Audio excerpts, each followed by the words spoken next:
Hey, this is Tepe from Thrice, and you're listening to the Macho Grande podcast.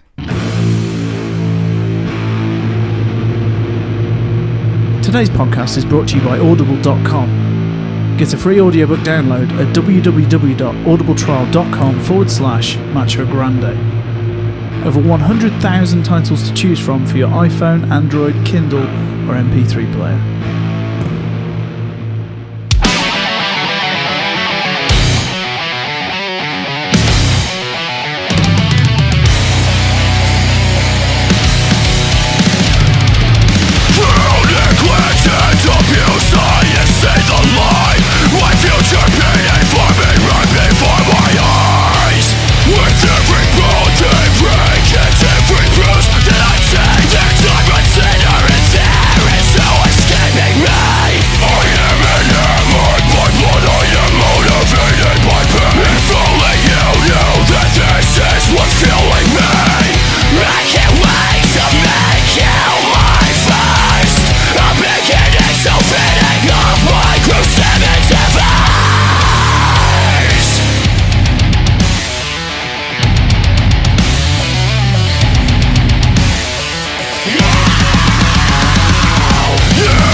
Hi guys, welcome to episode 184 of Macho Grande. I'm Pete. And I'm Matt. And you might have heard us get a little cheeky mention on the IGN UK podcast, of which I'm a big fan, and sent off one of the keyword countdowns, and it got submitted, and yeah, we got a cheeky little mention on there, which was pretty cool. So if there's any new listeners out there, welcome. Yep, welcome. I'm sure there are some new listeners listening to this for the first time. We are a rock and metal podcast where we play brand new music promote awesome new bands that hopefully you haven't heard, and we also chat a load of rubbish about the goings on in the rock and metal community. We're a couple of weeks late again, but it happens. It's been Halloween, and I've already done 2 Halloween nights at the club. I've got a third tonight, and it's still not even Halloween. Bloody hell. I know, it's ridiculous. It's just fallen really weird, and now, of course, Halloween has to last an entire week. So, yeah. Does it? Well, apparently so, in the world of I didn't realise. Is that a prerequisite? It is now, yeah, in this day and age. Okay, I wasn't aware. I didn't get that memo. Well, no, it used to just be you'd pick the nearest night at the club and make that the biggie, but no, we started Halloween last Wednesday and up until tomorrow, obviously. Yeah, I was going to say, isn't it tomorrow, though? I mean, as we record, yeah. Yeah, I know lots of people were out at the weekend dressed up, and, okay, fair enough, because it's a Tuesday this year. I mean, bearing in mind, I'm not a dressing up person. I don't do fancy dress. I'm not a big fan, but Joe has made me an amazing costume, which I wore on Saturday, which is pretty cool. Okay. So, yeah, I'm sure you'll see the pictures appear over the next few days. Okay. Can our listeners be spoiled, or it's like a pretty big over the head kind of voodoo doll with pins sticking in it. Yeah. Yeah, it's cool. Cool. Fair enough. It went down well. So, coming up on today's show, first of all, we kicked off with a band called Cadence Calling. That track was called The Accounts of Evil. They formed in 2014 from Toronto, Ontario. That's a self-release. It's called Dark Sentiment. Okay, I've never heard of them. No, but they've played with people like Aversion's Crown and Thy Art Is Murder and Despised Icon, loads and loads of good bands, and they sort of cite Architects and Parkway, very metalcore type stuff as their influences. I think you'll dig it. As I said, I think it's their second EP. They had one in 2014 as well. Okay. So yeah, Cadence Calling. Go and check those guys out. Cool. But then the rest of the show, we're going to do a couple of really, really small mini album reviews, and we're going to do one each, a different one today. I've chosen Amenra's Mass 6, and you're going to go for Trivium. Yes, the brand new, quite a few brand new albums dropping at the moment. It's a good sort of like a run up to the end of this year. Kind of crazy. Still biggies coming out as well, and we've still got Converge this week, haven't we? Yeah. Oh, God. Of course. And there's a few that I'm already missing and I'm behind on because 10 Years dropped their new album. I've not heard that yet. Oh, yeah. Sure want to get that. But in terms of what you have been listening to, what you had on your pile this week?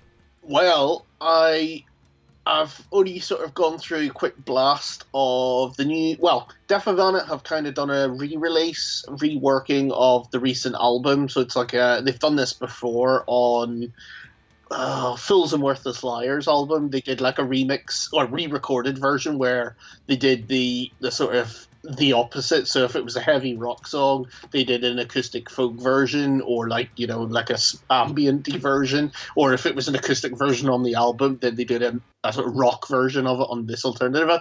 And they've done the same thing again with this most recent album.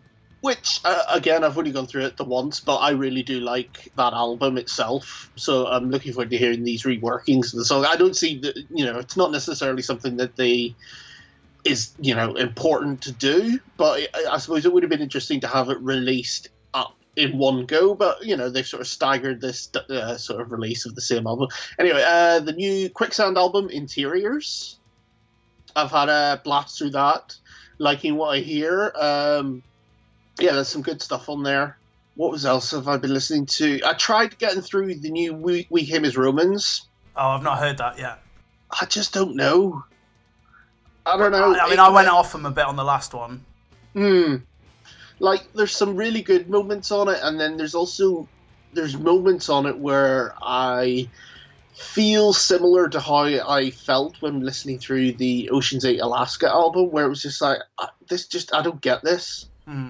I don't get this gelling of styles. Right. I mean, obviously, We Came as Romans aren't doing as much as Ocean's 8 Alaska. They go very more they're very more sort of spazzy in their eclectic mix of music, but there are moments where it's just like it goes into the boy band vocals, and it's just a bit like, A bit I sickly. don't know about this. Yeah, a band I came across called Noisia, Noija.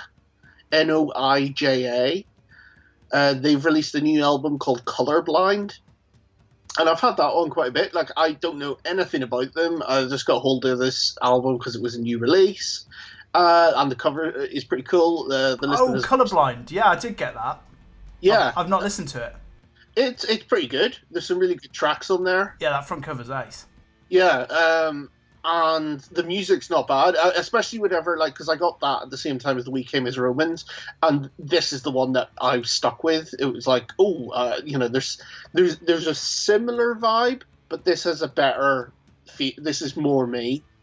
And then most recently, the new Jamie Lemon album came out on Friday. That's the one I thought you'd be. Yeah, I've only done a quick blast through it because it only arrived with me Saturday morning, and as we record Monday, and I've been so busy, I've only had a chance to sort of blast through the first couple of tracks. Well, we should definitely play a track off that on the next show, I think. Yeah, and if anyone is familiar, I did review his first debut album, which was like a sort of double album of like one disc being sort of heavy, and one disc being sort of folk, and this is more of him as a solo artist, as opposed to, that debut album still had echoes of Ruben, whereas this feels a lot more, because everything's in each song, as opposed to, that's the heavy side and that's the sort of lighter side. This is all in one go, so this is much more of what I would consider a debut album. So I'm looking forward to getting sunk into this properly, and also the new Used album has just come out, so I'm looking forward to getting stuck into that as well. Hopefully it's good, but I haven't liked anything the Used have done for a wee while, but Right. I've heard and read good things about this, so I'm looking to see if it meets my tastes. So, Yeah. What about yourself? Amenra has been the biggie. I've pretty much just been unable to take that off, but I'll chat about that a bit later. I accidentally listened to the instrumental version of the new August Burns Red album, so I don't really know what that's like yet. I had it once on in the background with vocals, so I don't really know that well enough yet. Lower State, which we're going to play at the end of today's show. And then I just kind of skimmed through one or two bits just so I could say I've heard it. Like Iron Monkey came out with a new album, 9-13. Exhumed their album Death Revenge, which has got a really cool front cover, like gloriously 80s horror with even sort of faux poster folds in the front cover. It's pretty cool. And I think that's mostly it, to be honest. I was going to say, it has been a little while since we recorded, and on top of, I have been blasting through the new Godspeed a lot, because cool. you'd only just got it the last time we recorded, and I hadn't heard it yet, so That's I've had that on a lot. And I've also had on, there was another album that's come out since. Are you digging Godspeed? Yeah, I love it. Oh, good. Cool. Well, I think we talked about it. I didn't understand the running order. I had imported it in the wrong order and got the names and track numbers were all in the wrong order. Oh, okay. So I have it right. Basically, I had the last track as the first track, and then everything was running in order, but everything was named as they were, if it were, in the correct running order. So it didn't make any sense why the last album, or the last track on the album, was actually part 2 of that trilogy. So it didn't make sense. Whereas it started with the album started with what was considered part 3, right? And that's the big banger. So it's kind of like, this is confusing. Yeah. But yeah, now it makes sense. So I've had that on a lot more now. It makes sense. It's a brilliant album. Yeah, I'm well happy with that. I'm a bit gutted they're playing London on Tuesday, which I had planned to go to, but... it's like Cursed Earth are playing in Nottingham tonight, and I'm gutted because it's like, I didn't know about that. Yeah, they're playing, I believe, I can't remember, I got a notification about it this morning because I was intending on going, but I'm just too busy to get there now. But yeah, Cursed Earth, they're playing with a handful of other good little bands, but it's just in like a little venue in Nottingham. I guaranteed it would have been absolutely amazing, but I can't remember who it is they're playing with. Did you go to another gig as well? Yes, I went to Because you'd just been to see Gideon the last time we recorded, and yes, it was Gideon with Silent Screams and In Heart's Wake, and last week I saw Bury Tomorrow with Loathe. Oh, cool! The guys from Liverpool. Yeah, I see that album. Yeah, and they're amazing live. They're Does the kind of industrialness come across live? Yes. Yeah. I mean, I assume they did this with every date on this tour, but their entire set was just cloaked in darkness, and they just had one red light sort of Brilliant. on directly above. So it was like just this red spotlight. So it was dark, ambient, and then they just had that sort of grinding groove that they have, with also sort of like these interesting interludes, which I didn't recognize on the album. So they've obviously crafted their set list to sort of reflect this. But I mean, these were some of the biggest dates that they've ever played as a band. You could tell that they were still sort of finding their feet playing venues that. I mean, bearing in mind, this was only upstairs at Norwich Waterfront, so this was maybe 500-600. Right. Okay. Maybe not even that much, but yeah, sort of large venue for such a small band on their first album. But yeah, check out those guys. That album is really good. Bury Tomorrow were fantastic. They played a great set list, and like I said, that last album has really sort of reinvigorated themselves. In fact, they knew, following off that, they just signed with Sony this week. Oh, right, okay. Sorry. Yeah, well, as we record, I think they announced it on Thursday. Yeah. Just passed, that they're now signed to Sony. So that's fantastic, because that last album was a much needed injection for them. I think we both had it as number 10. Yeah, no, you're right. Yeah, it's fantastic. Yeah. So I'm looking forward to see where they go from there. Yeah, it was a great night. Cool. Just two bands, but Loathe. Yeah, they worth checking out. Nice. Go back a few episodes and listen to the track we played if you can't find them online. Right, let's sneak in another track before we get through the news then. I'd not heard of this band in a while, and we both used to like them quite a bit. I don't know if you've been following them, and that is Threat Signal. I got their last album, but I was reading about the fact that they were coming back with this new thing, so I'm looking forward to hearing it. Yeah, because this is it's their fourth album, but it's the first album in 4 years, and it must have been, I don't think I even heard the last one. It was like the Rational Eyes era stuff that I liked. Yes. And that's going back quite a bit now. So this new album's called, it's so good, that track, isn't it? Yeah. This new album's called Disconnect, and it's not out until the 10th of November. So we're only allowed to play the one track that is online, which is called Exit the Matrix. So I've not even gone through this album yet, but I'm looking forward to doing so this week.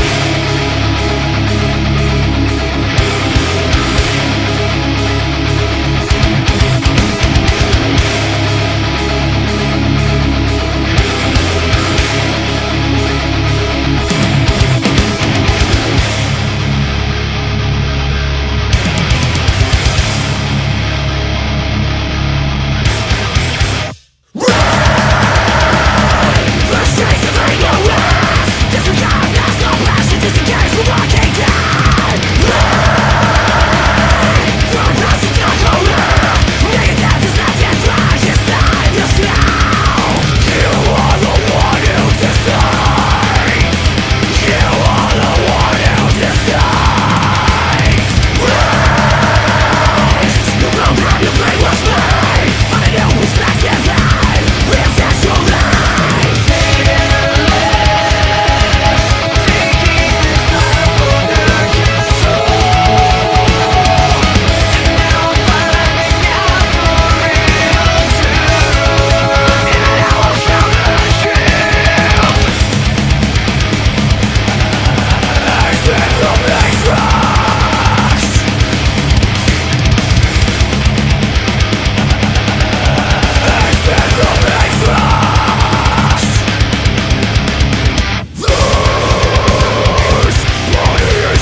All right, so that was Threat Signal. Let's get into the news. I tell you one thing I forgot to ask you about was that a Perfect Circle I've put down because they've just announced 2 UK dates. Interestingly, in June as well. They're doing June 12th and 13th in Manchester and London. And you've got to wonder whether that means that maybe there'll be a download date.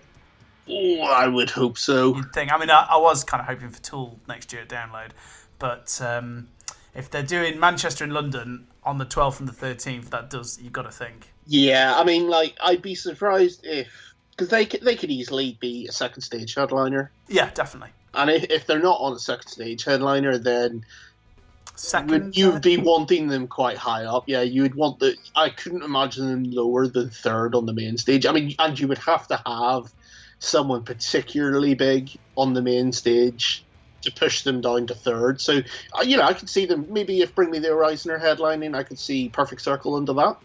Yeah. That would be pretty spectacular. I think that'll go down a storm as well, because it's obviously they're very long overdue. I mean, totally for download, that would be a real get. Especially like if they could beat Reading Festival to that would be a real get for them. But yeah, and the new single, what did you think? It's fine. It's fine.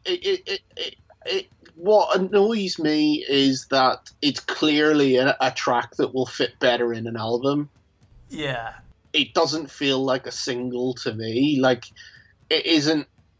It's possibly the weakest single I think they've ever released. Bearing in mind, like, all the singles up to now, because they have released some amazing singles. Everything that was released as a single off both albums has been amazing. Yeah. So this was a bit like, I don't know, and it feels like, because of the way it ends, like the track after it is going to be a real belter. Right, okay. I mean, I wasn't quite sure about his vocals either. Like, yeah, it doesn't feel like it's got the vibe I expected. But, we'll see. Sad news, Pilgrim vocalist and guitarist John the Wizard Rossi sadly passed away with, he's only like 26 or something, cause of death unknown, it says at the moment, so really, really sad news. Obviously, thoughts go out to his friends and family and bandmates, I didn't hear about that. Yeah.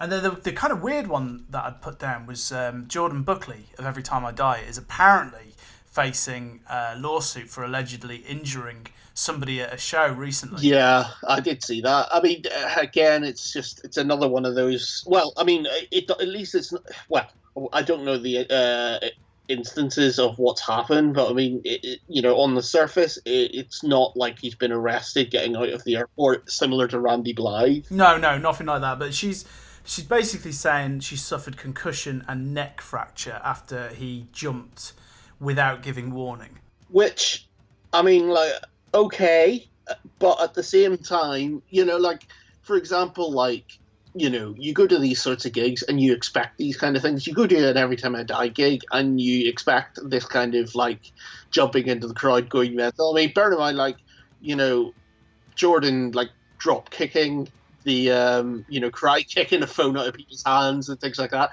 You expect a pretty raucous gig. I mean, if it were something like the Vans Warped Tour, where but in London when Watsky jumped off that massive, he climbed up to the ceiling, jumped into the crowd, and injured a lot of people. That's kind of different because it's like that is clearly stupid. I mean, one interesting thing that came out of this, I can't remember who ran it. It might have been Metal Sucks or maybe PRP, but they were mentioning that this has come up a number of times over the years with Greg from Dillinger Escape Plan. Right. And Greg was saying it's funny because these things pop up from time to time, and then once they realise the band haven't got a penny between them, then it just gets dropped because what lawyers going to chase a band that has no money. So they quite often gets dropped when this gets brought up. I mean, obviously people do go to gigs not wanting to get injured. I mean, let's not obviously confuse things. People don't go looking to get completely injured, and certainly they don't expect the band to hurt them. But at the same time, these are the sorts of gigs where crazy things like this will happen. And you never know with crowds these days. Things have changed a lot, and things have moved on a lot. And if you get sort of people going to a show where they perhaps don't know what they're doing or not knowing what they expect or acting in a way that they shouldn't, then it's easy to see why things might arise. But I mean, obviously we well, don't I know. mean- We don't know her circumstances. You know, don't know anything about her. So Yeah, we'll see how. I mean, it would be a shame. Well, I mean, not that I even have ever partaken in sort of stage diving or crowd surfing or anything like that, but it would be a shame to get to a point where we're policing these sorts of things to that kind of point. But we'll see. Yeah, I mean, maybe the sort of the signs are out there that this is a sort of a thing that bands are going to have to be weary of now in the future, and gigs just aren't going to be like that anymore. Yeah, possibly. The other thing I put down was Marilyn Manson has officially fired longtime bassist Twiggy Ramirez. This is because of the accusations from his former wife or former girlfriend, Jessica Adams. She was in the band Jack Off Jill, who I used to like quite a lot. Yeah. It's going back quite a few years as well. Going back, quite a while. But obviously, given the sort of climate of Me Too, #MeToo, and all these, there's a lot of some really quite horrible stories coming out. Yeah. Yeah, lots of historical stories of past things that people you wouldn't have expected to be doing things. I don't know if you saw the Crystal Castles one. It's quite horrible. Yeah, the girl in Crystal Castles came out with one which wasn't very nice at all. So yeah, a lot of that stuff all coming to the light.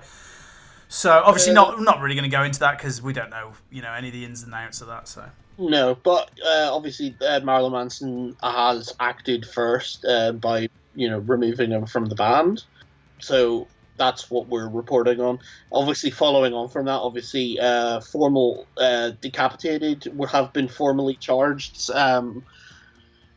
Two of the members, at least, have been formally charged. With the others, the other two still pursuing bail. But yes, formally charged with rape and kidnapping. That's the vocalist and bassist. So pretty crazy. Because I don't know what will happen to the band, but yeah, this could be the career ending. Yeah. Of the band. Kind of crazy. We talked about this on the last episode. I mean, it's a horrible subject to be talking about, but we kind of just have to talk about it because it's been going on. Don't think I've put anything else down. Oh, well, on a positive note, some of the members of Bring Me the Horizon climbed an 8-day climb up Mount Kilimanjaro for charity, raising nearly £70,000. Some awesome photos of some of the guys from the band just at the peak. Nice.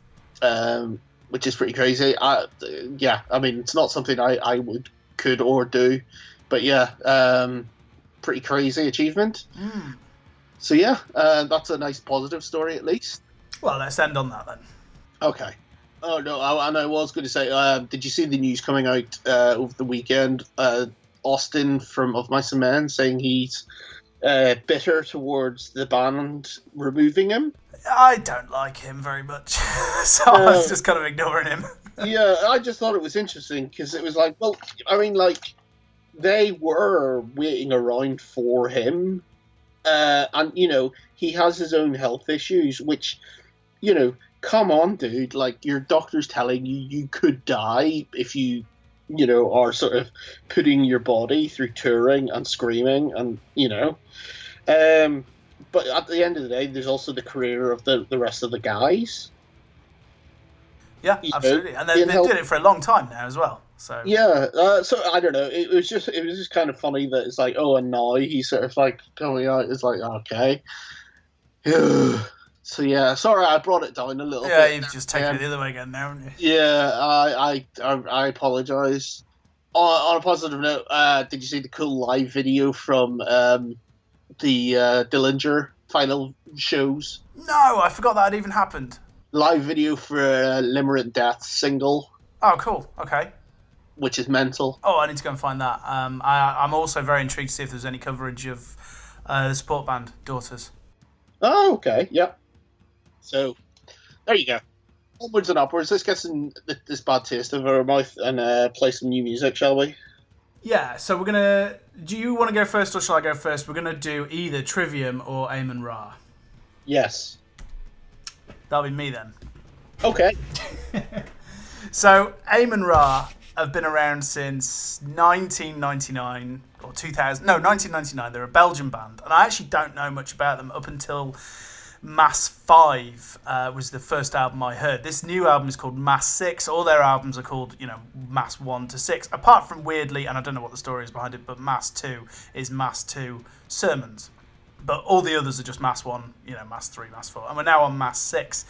And they also very interestingly formed this kind of collaboration, stroke label, stroke art project called the Church of Ra, which has just loads and loads of people involved with it, and some quite notable bands like Oathbreaker, and some really, really cool people involved with the projects. And they do these incredible visuals live. They're meant to be absolutely outstanding live. They are very, very much open about their love of Neurosis. So instantly you were a... So yeah, I mean, I like Mass 5 a lot, but I don't know the rest of the stuff that well. So this new album came out 20th of October, and it is incredible. I fell in love with it instantly. It is only, I think it's 6 songs. Let me just get the track listing up. 6 tracks, but 2 of them one of them is just like a sort of spoken word sample for about 20 seconds, and another one is like an interlude of about 2 minutes. So then you're left with like these, sort of 9-minute, 10-minute, fairly hefty tunes. And it is just brilliantly heavy. I mean, like earth-shatteringly heavy. The vocalist just sounds like he is actually in tormented hell. Like, he sounds like he's in pain. But then there's these incredible, soft, subtle moments as well where it'll just dip and fade away. You've got clean vocals in there as well. They're handled really well. And the whole thing, start to finish, has blown me away. I think it's absolutely fantastic. It has a very kind of... hypnotic, they do that kind of hypnotic repeating rhythms thing really well, but then it will just twist and turn, and it's just ace. Are you familiar with them at all? Do you know their previous stuff? No, not so at all. I gather some of the earlier albums, they're slightly more punky, so I need to delve back into the catalogue as well. They're doing like a big launch thing this week. A friend of mine in Sheffield's actually flying over to Belgium for the launch. He loves them that much. Right. And he was saying, like, you've got to go and see them live because their visuals apparently are so good. And in fact, he was saying a story that when they got to play with Neurosis, I think that was pretty much when Neurosis decided to stop doing the visuals after seeing Amenra's. Right. And they've never done them since. I don't know how true that is. So apparently they're very, very good live. But yeah, and just everything about this is so well put together, and the drumming through to the bass, the guitars, the whole lot is layered so well. The whole thing's wrapped up in various sort of dark themes. I think the whole album is about sort of, the sort of pain and misery of life and stuff. So it's quite a dark, doomy affair, really sludgy riffs, and I love it. It's very good. Cool. Well, I was going to say, that sounds right up your street. It really is. Yeah, so I'm glad you find something that you enjoy. So I haven't got a finished copy, so I don't know what the artwork's like. So this track is fairly long. We're going to go for one later in the album. We're going to go for track 5, which is called A Solitary Rain, because I just love this. There's this, as you'll hear in a second, like this kind of twiddly guitar riff that recurs throughout the whole thing, and then the way it builds and ends is just ace. And what numerical rating would you give this? At the moment, it's an absolute solid 9 out of 10. Ooh. And this could be a 10 out of 10, possibly. But because I've only had it a week and a half. Yes. And I am still very much getting to know it. But straight away, I think it's a solid 9 out of 10. I think this is a very serious contender for the top 10. Ooh. I think you'll dig it. I mean, as post-metal goes, anybody out there who likes anything post-metal, this is right up there. And certainly if you've got a passing interest of bands like Neurosis. And this is, when I say Neurosis, this is Neurosis when they're being dark and riffy and heavy. Right. So, yeah. Very, very cool. Okay, well, I look forward to checking it out. So, yeah, a little bit of a brief review, but that's where I'm at with it. So, yeah, this is track 5, A Solitary Rain.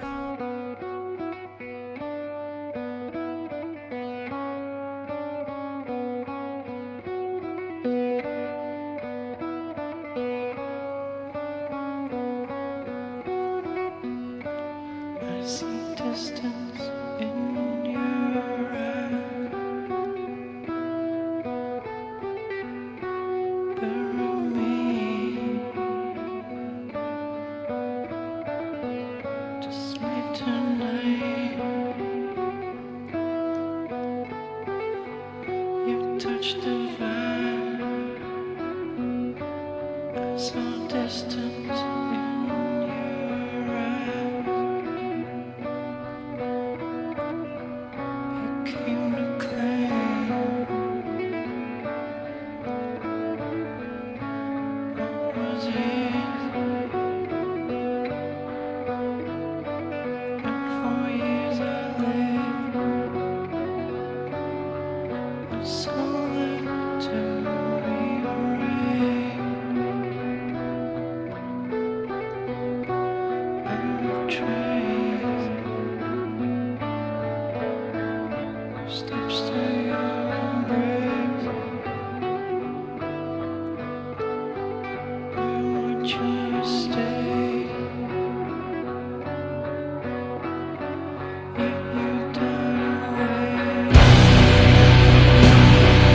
Right, so that was my review of Amenra's Mass 6, and I'll hand it over to you. Okay, so I am reviewing, as we mentioned at the top of the show, the new Trivium album, The Sin and the Sentence. This marks the, eighth studio album from the band. Now, a little bit of backstory. Obviously, Trivium I've kind of been hot and cold with. I think a lot of people have been pretty much hot and cold with, given that they have this really annoying tendency not to stick with a set style, or like each album has been different, and then they haven't sort of refined that and perfected it. They've moved to something completely different. And like I went off them. Obviously the big sort of landmark was Ascendancy. Ascendancy's an absolute rager. Yeah. Yeah, I mean, that is a classic. Yeah, I mean, it was an instant classic, and it's one of those albums that will be sort of bullet pointed for years. I was going to say, it still holds up really well. I still play stuff like Pull Harder and totally. But that was the thing. I mean, that was the sort of major label debut. I mean, technically their second album, but major label debut, and they didn't refine and perfect and do the sort of the hard second album, which you expect most bands to do.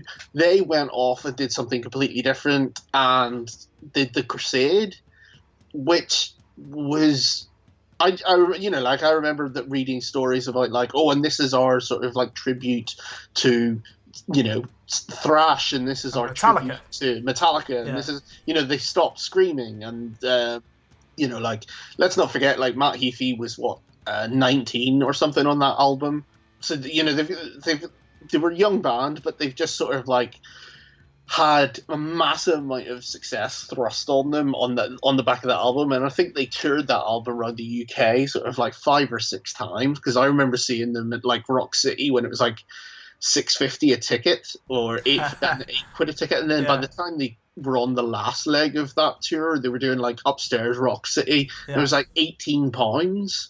They really toured that album and soaked up as much money as they could from it. But yeah, they went off and did something completely different, and then they did the same thing following that album up with In Waves. Was it In Waves next, or was it Shogun?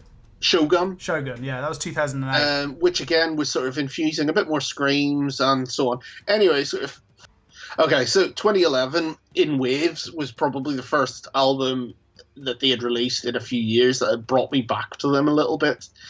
It had a bit more of the metalcore going on again, and they had some more screams and things were interesting. I mean, but it was a very long album, which didn't show, there needed to be a bit of editing in there. But then, again, they went off and did a completely different thing with Silence in the Snow, working with David Drainman, producing it, and it was horrible. I really, really do not like that album. I've not heard it. And again, they went off the boil, but they come back with this new album, which feels a lot more, I suppose, ethereal follow-up sequel to Ascendancy, in that it sounds most familiar to that album, but there's a maturity on it. I think the first track of the album is probably my least favourite. I think that's possibly the weakest song on the album, because it feels the most like a follow-up to the last album, Silence in the Snow. But from there on in, it is really, really good. And for me to say that about a Trivium album is quite rare, but it's really good. There's some. This is the first album with their latest drummer, who I can't remember the name of the other band that he's in. Battlecross, or was in Battlecross, Alex Band. He brings in some really good double kicks, and there's some really good kind of more of the metalcore, more of the metal, and less of the sort of the stadium Hetfield-esque moments. There are a couple of them, and I think the first track is probably the one that's guilty of it the most. Yeah, I mean, I'll be honest, when I first got the album, I did play it a couple of times for the Saturday night crowd at the club, and it was the first track. I was like, oh, I'll just play the first track, and it didn't blow me away at all. No, I think if you had gone with, say, track 2, Beyond Oblivion, right, okay, that's more of a floor filler. I mean, I don't know it very well. I did have it on sort of in the background, while I was doing other stuff, and I marked down track 6, The Wretchedness Inside. That sounded really cool. Like riffy, and yeah, that sounded pretty good. But yeah, it's genuinely solid. It's if you, like I said, if you've been on the fence with regards to Trivium since Ascendancy and you liked the sound of what Ascendancy was doing, this is a good album to sort of revisit the band on. I think it's very strong. It's contemporary. The production on it's great. The drums sound incredible. There's a nice balance of the screams and the sort of anthemic choruses, and in places where you think it's going to go into sort of like the real sickly Matt Heafy Hetfield style thing, it goes into these really cool like gang chants instead. So they've got some really cool like sorry, I banged my microphone. Sort of like chorus chants and things like that, which I think will go really well live because you've got like a crowd that can really sort of there's the singer call and answer. Yeah, cool. So yeah, I'm pleasantly surprised at how good this is. Oh, I'll give it another go, definitely. Yeah, I mean, like I said, I'd cut out track 1 personally, and you've got a really strong album. Track 1 definitely brings it down, but I think this is, I'd give it a numerical 8. Cool, good. It's very solid, and I'm surprised at how much I've enjoyed it. The front cover looks a bit dull. The front cover is very dull. I mean, it is oddly dull. I don't know what the internal artwork is like, but this is one of the... it's genuinely one of the strongest albums I've listened to this year. I'm very impressed, and I am very aware of what I am sort of declaring Trivium releasing as an album, but it is really good. I think that's fair, because I think most of us would agree. I mean, yeah, they've definitely got some duds, but I think with Trivium, I've kind of always thought in the background that they've got it in them. And even on albums that didn't perhaps do amazingly well, they still manage to have usually at least one absolute belter in there. If you think of track like something like Down from the Sky, or in Waves itself, they can still pull these massive tunes out. Totally. And the thing that I am weary of, going back to how I opened the review, is that they won't distill this. What they've hit on this album, what they won't do is refine this and perfect it. What I'm worried about is that they will then just go off and do like, and the next album is like 80s thrash. Or, instead of being a modern metal album, it'll just go off and be an ode to something else. Like, they've just done these Let's See What Sticks albums over the last few years. And it's like, no, seriously, this is the one, like, you hit on some interesting things on In Waves. You've kind of revisited it now, which is, 5 years later? Refine this. Don't go and make a Silence in the Snow again, But yeah, I mean, track-wise, I think I'll go with Betrayer. Okay. This is awesome, and hope you enjoyed. Check it out.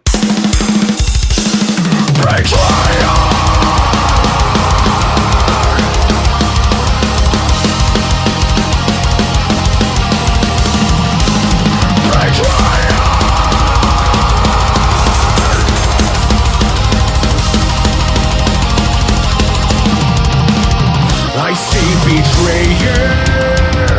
Swear I've given you so much, naysayer. I watch as you just lapped it up unwilling.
so there we go. That was your review of Trivium and my review of Amenra. Let us know, of course, what you think. info@machograndepodcast.co.uk.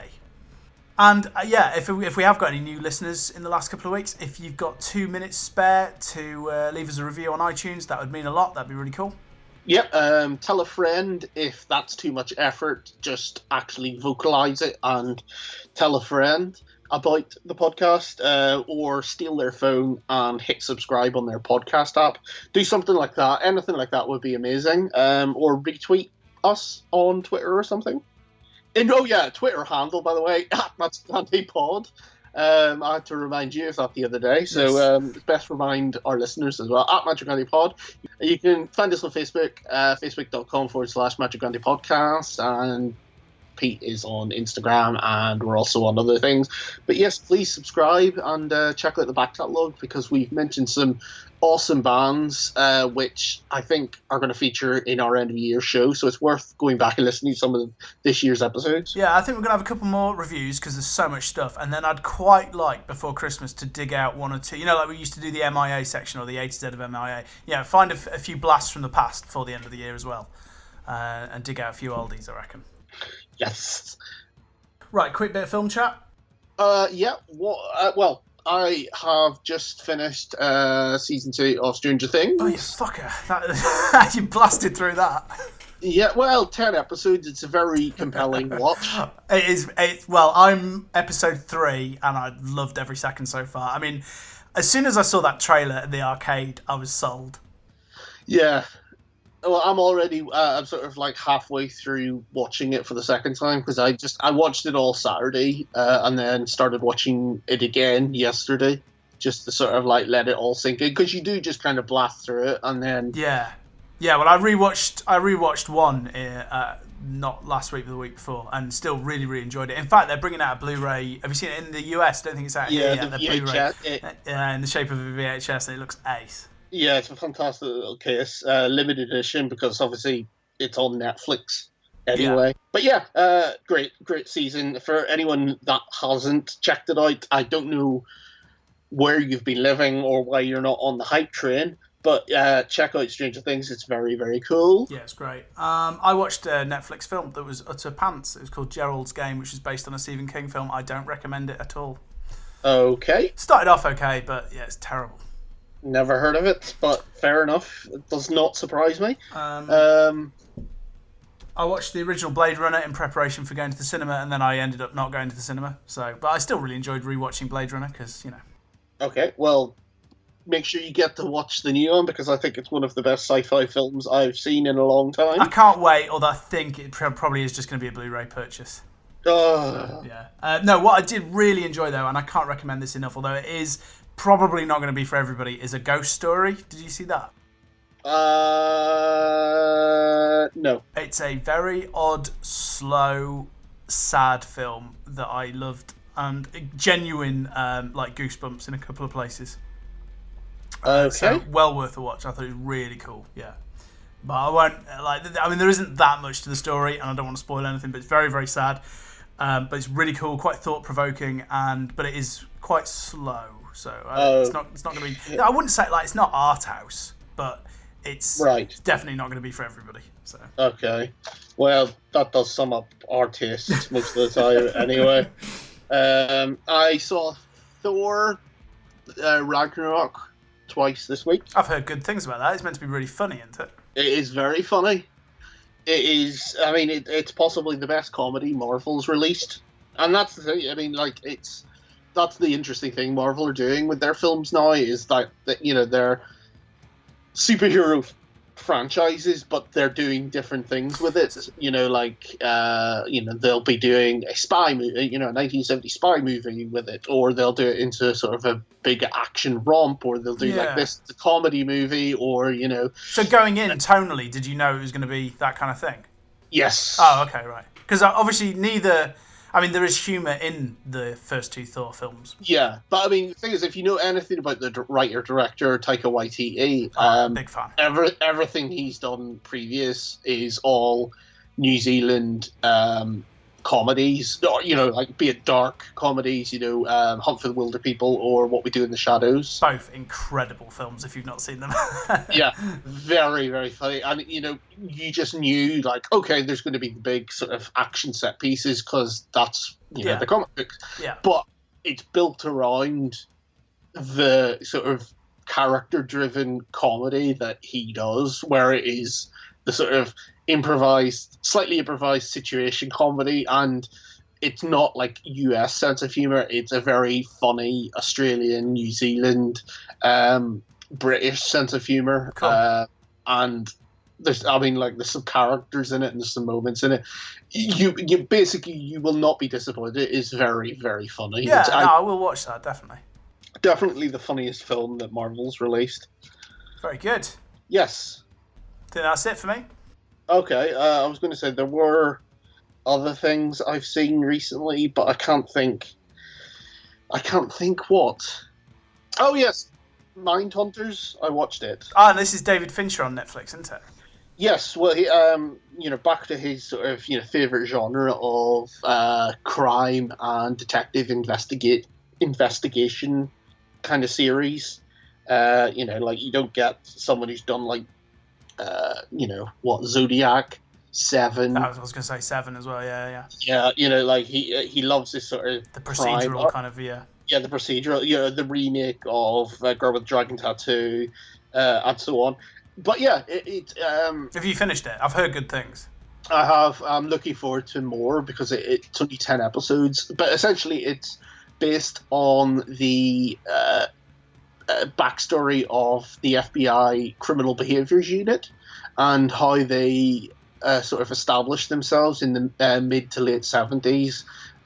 Interviewing what later became classified as the serial killer, but like doing these profiling and cataloging, and basically sort of like scientifically questioning and documenting these violent killers and sort of acknowledging and recognizing the patterns and the sort of the red flags from these people, these criminals' backgrounds. Because like before that, you're kind of just like like it kind of establishes like the police are just like, oh, they've gone crazy, they've always gone crazy, or they're just bad apples, they've always been bad apples. Whereas this is a lot more, there's a lot more sort of psychology to it, and this is kind of the establishing of that crime unit. So there's lots of reference to killers of hysterical merit. They're talking a lot about Charles Manson because the Charles Manson murders have recently happened at the start of this season. But it's really interesting. I'm looking forward to seeing where it goes. But and the cast is fantastic. There's a lot of named people in it that I didn't expect to appear in it, and Fincher obviously sort of has his producer credit. He directs a couple of episodes. It establishes the real vibe of the series. Taking place in, again, following on from that kind of Zodiac 1970s feel. Very enjoyable. I'm looking, like I said, you're just left wanting more because it's so compelling. Yeah, nice. No, I'm gonna get Stranger Things out of the way, and then I think I'll start on that. Awesome. So we're going to close out in a second. Next show, I guess we're probably going to be talking about the Converge album, aren't we? Because that will have come out earlier this week. Yeah. So I guess let's just set that in stone now. We'll do that as album in review on the next show. There's still some biggies to come, and I really liked the Cavalera Conspiracy track that went online the other day. Their album's out. Oh, I haven't heard that yet. Yeah, it's really good, that track. And there's, like I say, there's still quite a few more to come. So, Converge next. So let's close out on a band called Low Estate. This is their debut album. It's called Convert Cult of Death. It came out on the 20th of October via the Flenser. And this features members of Red Sparrows, Orchid, Sanet, I don't know how you pronounce that, and The Year Is One. Wow. So there's some good people, collectively involved with this. I was going to say, they're all like bands of that similar sort of, the beard stroking definitely. doom ilk. It says the album deals in heaviness that exists somewhere near the low end of black metal with a healthy dose of 90s hardcore and a dash of Jesus Lizard stirred in for good measure. Nice. Well, I mean, like those band names alone is enough to pique my interest. So I'm very intrigued. I don't know anything about this. Well, we're going to play track 1. This is called The Rope, and we'll see you in a couple of weeks. Talk to you later, guys.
Macho Grande? No, I don't think I'll ever get over Macho Grande.